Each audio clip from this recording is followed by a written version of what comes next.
আর আপনি মরদ মানুষ চেতন হয়ে সেটা খান, আপনার লজ্জা করেনি?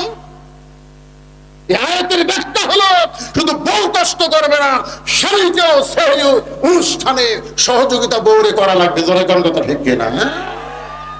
মায়েশা বলতেছে, ইয়া রাসূলুল্লাহ পাকশিক হয়ে গেছে কিন্তু মশকে পানি নাই। রাসূল বললেন, ঠিক আছে আমি পানি আনছি। এই বলে আল্লাহ রাসূল মশকে পানি নিয়ে আসলেন। আয়েশা বললেন, আপনি আল্লাহর নবী। রাসূল বলতেছে, তুমি আমার বউ, আমি তোমার স্বামী। এই জায়গায় আল্লাহর নবী না, তুমি আমার বউ, আমি তোমার স্বামী। বলে কোন সুবহানাল্লাহ।